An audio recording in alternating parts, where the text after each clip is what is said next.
मृत्यु के भय से कैसे बचे? संसार के संपूर्ण दुखों के मूल में सुख की इच्छा ही है। बिना सुख इच्छा के कोई दुख होता ही नहीं। ऐसा होना चाहिए और ऐसा नहीं होना चाहिए, इस इच्छाओं में ही संपूर्ण दुख है। मृत्यु के समय जो भयंकर कष्ट होता है वह भी उसी मनुष्य को होता है जिसमें जीने की इच्छा है, क्योंकि वह जीना चाहता है और मरना पड़ता है। अगर जीने की इच्छा न हो तो मृत्यु के समय कोई कष्ट नहीं होता। परंतु जैसे बालक से जवान और जवान से बूढ़ा होने पर, अर्थात बालकपन और जवानी छूटने पर कोई कष्ट नहीं होता, ऐसे ही शरीर छूटने पर भी कोई कष्ट नहीं होता। गीता में भी आया है, देहधारी के इस मनुष्य शरीर में जैसे बालकपन, जवानी और वृद्धावस्था होती है, ऐसे ही देहांतर की प्राप्ति होती है। उस विषय में धीर मनुष्य मोहित नहीं होता। मनुष्य जैसे पुराने कपड़ों को छोड़कर दूसरे नए कपड़े धारण कर लेता है, ऐसे ही देही यानी पुराने शरीर को छोड़कर दूसरे नए शरीर में चला जाता है।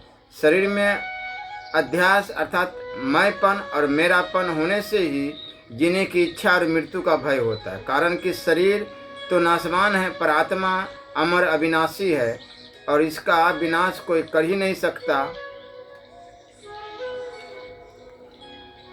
राम मरे तो मैं मरूं, नहीं तो मरे बलाए। अविनाशी का बाल का मरे न मारा जाए। शरीर प्रतिक्षण मरता है, एक क्षण भी टिकता नहीं, और आत्मा नित्य निरंतर ज्यों का त्यों रहता है, एक क्षण भी बदलता नहीं। अतः जीने की इच्छा और मृत्यु का भय न तो शरीर को होता है और न आत्मा को ही होता है, परंतु उसको होता है जिसने स्वयं अविनाशी होते भी नाशवान शरीर को अपना स्वरूप मैं और मेरा मान लिया है। शरीर को अपना स्वरूप मानना अविवेक है, प्रमाद है, और प्रमाद ही मृत्यु है। प्रकृति में स्थित पुरुष ही सुख दुख का भोक्ता बनता है। पुरुष प्रकृति में स्थित होता है। अविवेक से स्वरूप को शरीर और शरीर को अपना स्वरूप मानना अविवेक है। यह अविवेक ही दुख का कारण है। तात्पर्य है कि मनुष्य नाशवान को रखना चाहता है और अविनाशी को जानना नहीं चाहता, इस कारण दुख होता है। अगर वह नाशवान को अपना स्वरूप न समझे और स्वरूप को ठीक जान जाए तो फिर दुख नहीं होगा।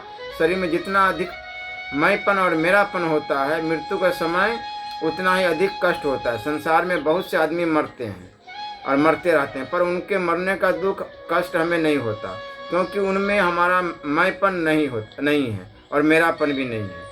मृत्यु के समय एक पीड़ा होती है और एक दुख होता है। पीड़ा शरीर में और दुख मन में होता है। जिस मनुष्य में वैराग्य होता है उसको पीड़ा का अनुभव तो होता है, पर दुख नहीं होता। हाँ, देह में आसक्त होने को जैसी भयंकर पीड़ा का अनुभव होता है, वैसा अनुभव वैराग्यवान मनुष्य को नहीं होता। परंतु जिसको बोध और प्रेम की प्राप्ति हो गई है, उस तत्वज्ञ जीवन मुक्त तथा भगवत प्रेमी महापुरुष को पीड़ा का भी अनुभव नहीं होता। जैसे भगवान के चरणों में प्रेम होने से बाली को मृत्यु के समय किसी पीड़ा या कष्ट का अनुभव नहीं हुआ। जैसे हाथी के गले में पड़ी हुई माला टूटकर गिर जाए और हाथी को उसका पता नहीं लगता, ऐसे ही बाली को शरीर छूटने का पता नहीं लगा। बोध होने पर मनुष्य को जैसे राम चरण ढूंढ प्रीति करी, बलि किन तनु त्याग, सुमन माल जिमि कंठिते, गिरत न जानई नाग। बोध होने पर मनुष्य को सच्चिदानंद स्वरूप तत्व में अपनी स्वाभाविक स्थिति का अनुभव हो जाता है, जिस तत्व में कभी परिवर्तन हुआ ही नहीं है, नहीं होगा नहीं और हो सकता भी नहीं। प्रेम की प्राप्ति होने पर मनुष्य की एक विलक्षण रस का अनुभव होता है, क्योंकि प्रेम प्रतिक्षण वर्धमान होता है। बोध और प्रेम की प्राप्ति होने पर मृत्यु में भी आनंद का अनुभव होता है। कारण कि मृत्यु के समय तत्वज्ञ पुरुष एक शरीर में आबद्ध न रहकर सर्वव्यापी हो जाता है और भगवत प्रेमी पुरुष भगवान के लोक में भगवान की सेवा में पहुंच जाता है। जिनका शरीर में मैं मेरापन नहीं मिटा है, उनको भी मृत्यु में कष्ट में सुख का अनुभव हो सकता है। जैसे शूरवीर सैनिक में वीर रस का अस्थायी भाव उत्साह रहने का कारण शरीर में पीड़ा होने पर भी उसको दुख नहीं होता, परंतु अपने कर्तव्य का पालन करने में एक सुख होता है। उसमें इतना उत्साह रहता है कि सिर कट जाने पर भी वह शत्रुओं से लड़ता रहता है। खुदीराम बोस को जब फांसी का हुक्म हुआ था, तब अपने उद्देश्य की सिद्धि से हुई प्रसन्नता के कारण उसके शरीर का वजन बढ़ गया था।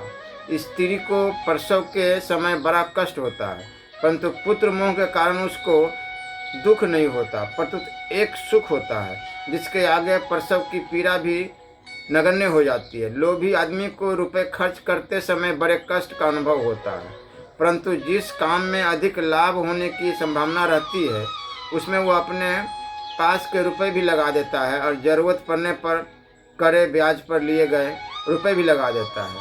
लाभ की आशा से रुपए लगाने में भी उसको दुख नहीं होता।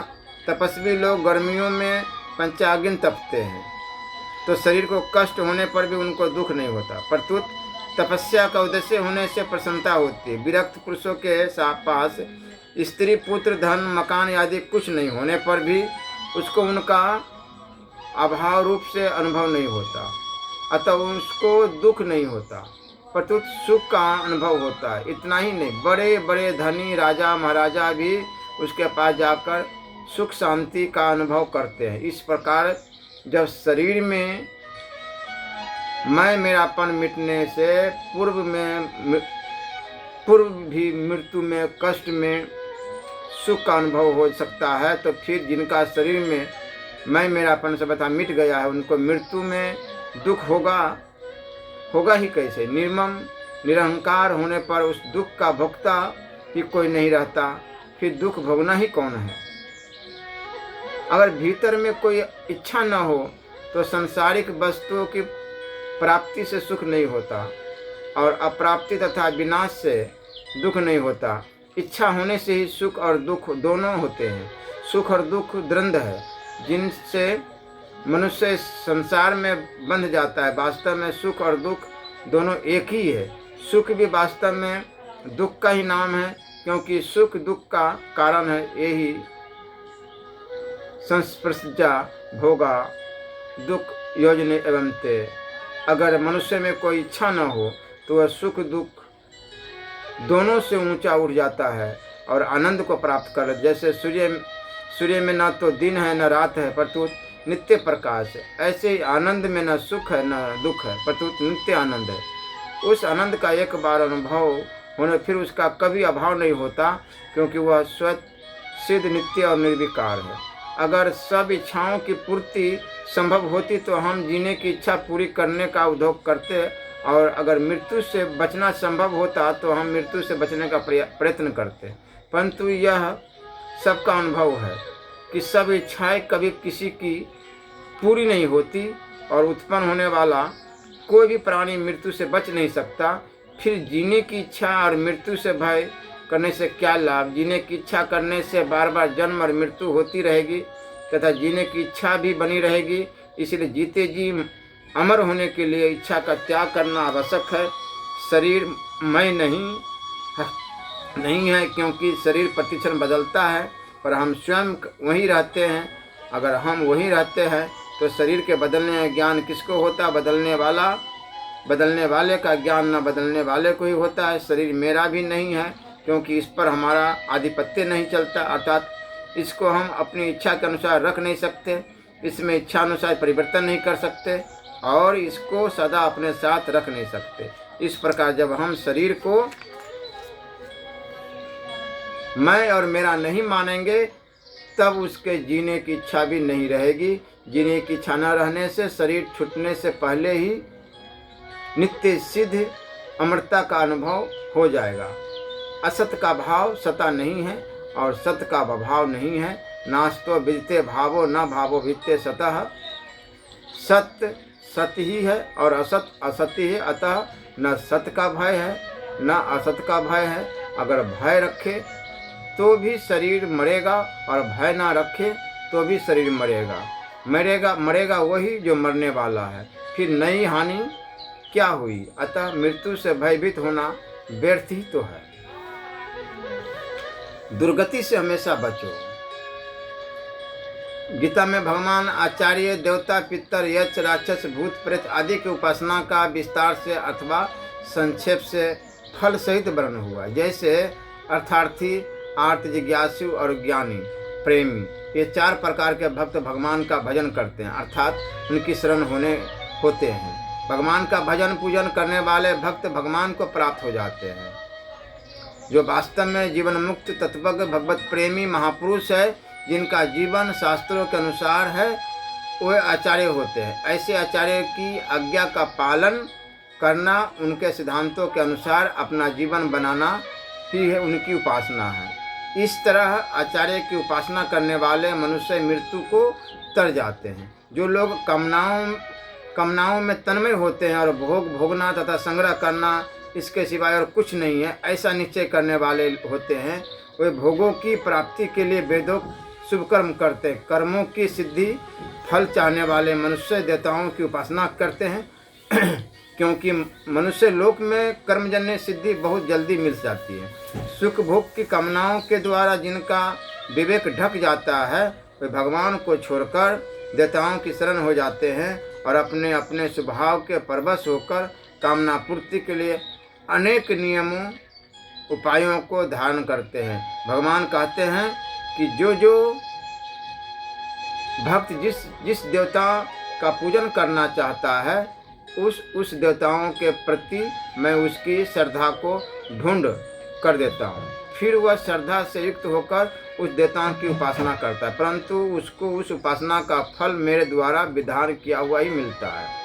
तीनों वेदों में विधान किए हुए सकाम कर्मों को करने वाले, सोमरस को पीने वाले, पाप रहित मनुष्य यज्ञों के द्वारा इंद्र का पूजन करके स्वर्ग की प्राप्ति चाहते। कामना युक्त मनुष्य श्रद्धापूर्वक अन्य देवताओं का पूजन करते हैं। वे भी वास्तव में मेरा भगवान का ही पूजन करते हैं, परंतु उसका वह पूजन अविधि पूर्वक है।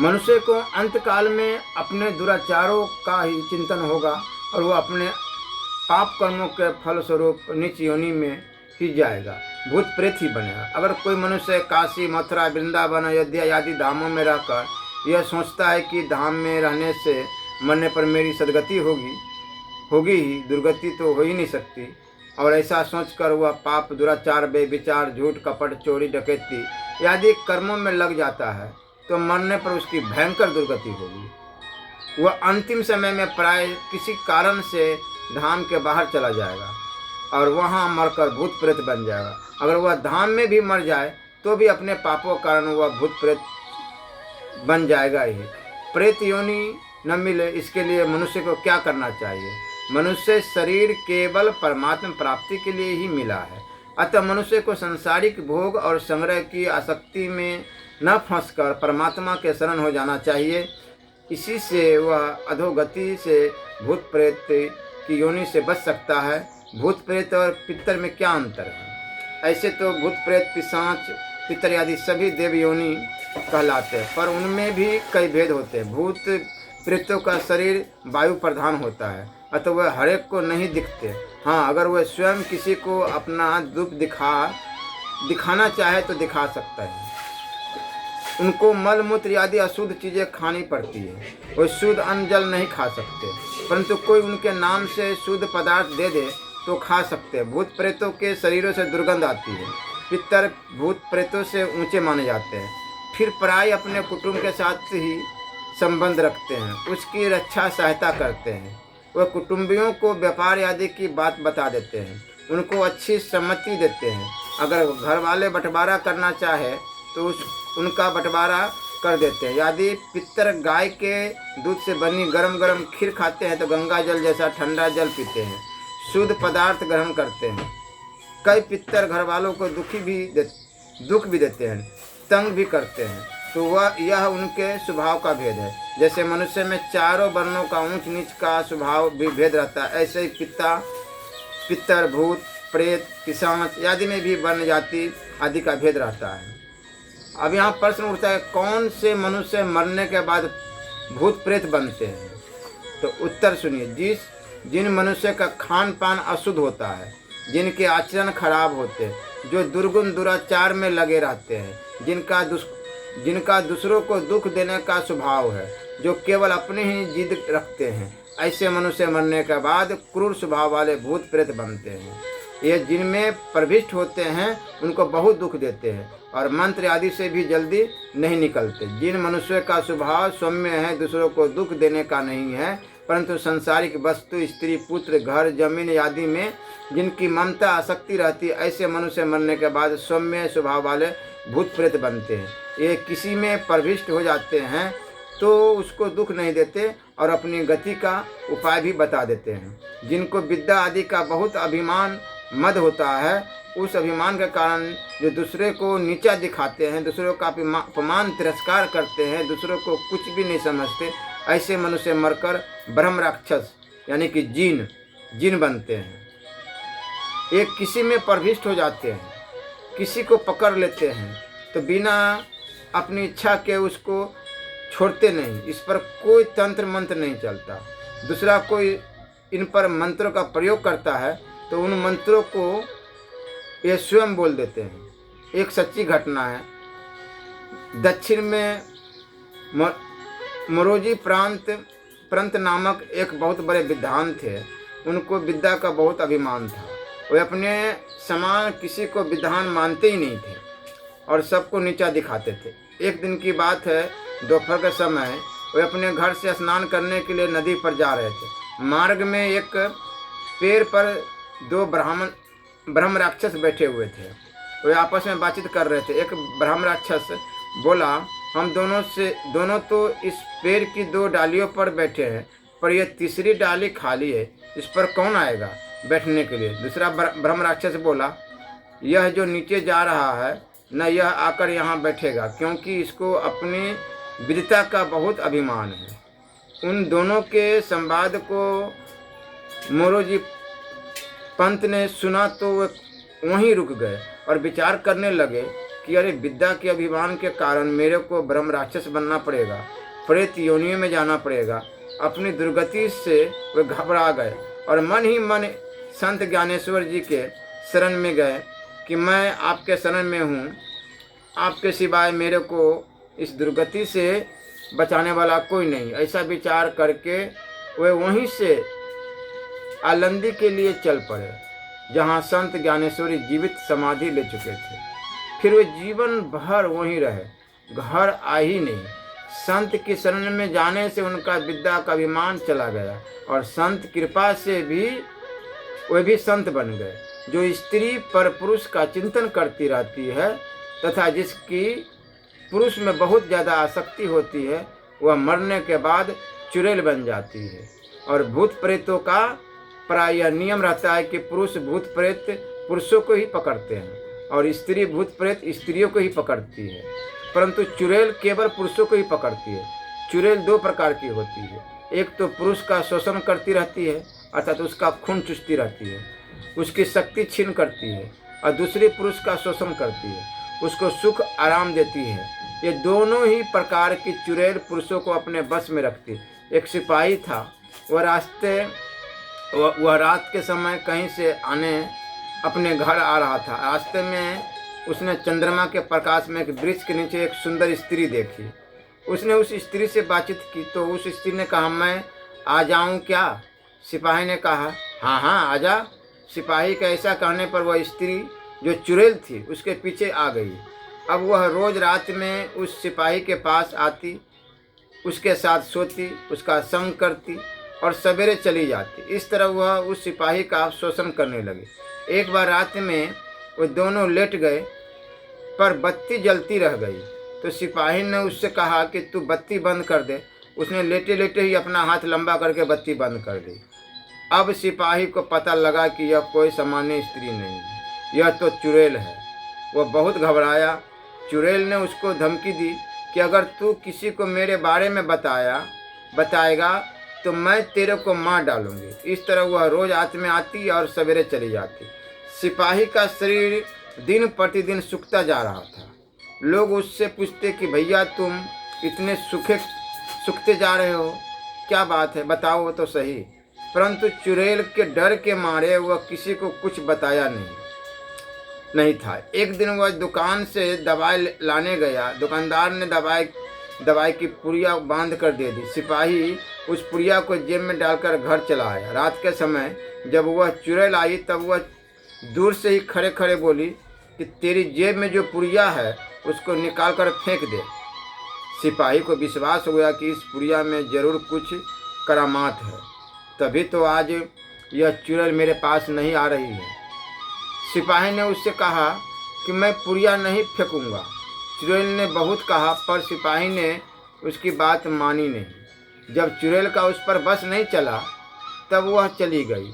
सिपाही ने जेब में से पुड़िया को निकाल कर देखा तो वह गीता का फटा हुआ पन्ना था।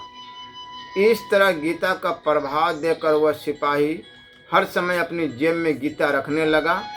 वह चुड़ैल फिर कभी उसके पास नहीं आए। जो लोग भगवान के मंदिर में रहते हैं, गीता रामायण भागवत आदि का पाठ करते हैं, भगवान की आरती स्तुति प्रार्थना करते हैं, भगवत नाम का जप करते हैं, पर साथ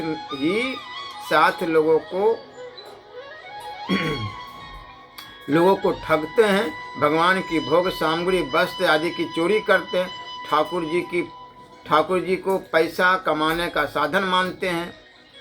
ऐसे मनुष्य भी मरने के बाद भगवत अपराध के कारण भूत प्रेत बन सकते हैं। ये किसी में प्रविष्ट हो जाते हैं तो उनको दुख नहीं देते। पूर्व जन्म में भगवत पूजा आरती स्तुति प्रार्थना आदि करने का स्वभाव पड़ा हुआ होने से ऐसे भूत प्रेत भगवत नाम का जप करते हैं, हाथ में गौमुखी रखते हैं, मंदिर में जाते परिक्रमा करते, भगवान की स्तुति प्रार्थना आदि भी करते रहते हैं।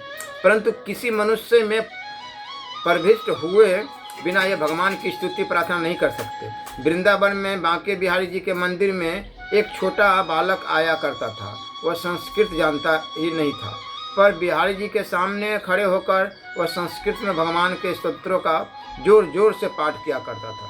पाठ करते समय उसकी आवाज़ भी बालक जैसी नहीं रहती थी, प्रत्युत बड़े आदमी जैसी आवाज़ सुनाई दिया करती थी। कारण यह था कि उसमें एक प्रेत प्रविष्ट होता था और भगवान की स्तुति करता था, पर वह उस बालक को दुख नहीं देता था। भगवत अपराध का फल भोगने के बाद भगवत कृपा से ऐसे भूत प्रेतों की सद्गति हो जाती है, प्रेत योनि छूट जाती है। जैसे मनुष्य में जो अधिक पापी होते हैं, दुर्गुणी दुराचारी होते हैं, हिंसात्मक होते हैं, कार्य करने वाले होते हैं, वे भगवान की कथा कीर्तन सत्संग आदि में ठहर नहीं सकते, वहाँ से उठ जाते हैं। ऐसे ही भयंकर पापों के कारण जो भूत प्रेत की नीच योनियों में जाते हैं, भगवत नाम जप कथा कीर्तन सत्संग आदि के नज़दीक नहीं आ सकते। जो लोग भगवत नाम कथा कीर्तन सत्संग आदि का विरोध करते हैं, निंदा तिरस्कार करते हैं, वे भी भूत प्रेत बनने पर कथा कीर्तन सत्संग आदि के नज़दीक नहीं आ सकते। अगर वे कथा कीर्तन आदि के नज़दीक आ भी जाए तो उनके शरीर में दाह होने लगता है। अगर पुजारियों के मन में सांसारिक वस्तुओं का महत्व न हो, परंतु ठाकुर जी का महत्व हो, ठाकुर जी के अर्पित चीज़ों में प्रसाद की भावना हो, भगवान की वस्तु भगवत प्रसाद रूप से मिलने पर वे गदगद हो जाते हैं और अपने को बड़ा भाग्यशाली मानते हो कि हमें भगवान की चीज़ मिल गई, प्रसाद मिल गया। इस तरह वस्तु में भगवान के संबंध का महत्व हो तो भगवान के अर्पित वस्तुओं का स्वीकार करने पर भी उसको दोष भगवत अपराध नहीं लगता, स्वीकार करने पर भी उनको दोष भगवत अपराध नहीं लगता। अंतकरण में भगवान का महत्व होने के कारण वे कभी भूत प्रेत बन ही नहीं सकते। परंतु जिनके अंतकरण में वस्तुओं का महत्व है, वस्तुओं को कामना ममता अवासना है, वे तीर्थ स्थान में मंदिर में रहने पर भी मरने के बाद वासना आदि के कारण भूत प्रेत हो जाते हैं। उन्होंने क्रिया रूप से भगवान की पूजा आरती आदि तो की है, इस कारण वे उस तीर्थ स्थान में ही रहते हैं। इस प्रकार उनको भगवत अपराध का फल भूत प्रेत योनि भी मिल जाता है और भगवत संबंधी क्रियाओं का फल तीर्थ स्थान में निवास भी मिल जाता है। जो भगवत नाम का जप स्वाध्याय आदि करते हैं वे भी मरने के बाद क्या भूत प्रेत बन सकते हैं? प्राय ऐसे मनुष्य भूत प्रेत नहीं बनते, परंतु नाम जप की रुचि की अपेक्षा जिनकी सांसारिक पदार्थों में अपनी सेवा करने वालों में, अपने अनुकूल चलने वालों में ज़्यादा रुचि आसक्ति हो जाती है और अंत समय में साधन में स्थिति न रहकर सांसारिक पदार्थों की सेवा करने वालों की याद आ जाती है, वह मरने के बाद भूत प्रेत बन सकते हैं। ऐसे भूत प्रेत किसी को तंग नहीं करते, किसी को दुख नहीं देते। कर्मों की गति बड़ी ही गहन है, गहना कर्मणों गति है। श्री राधा वल्लभ लाल की जय।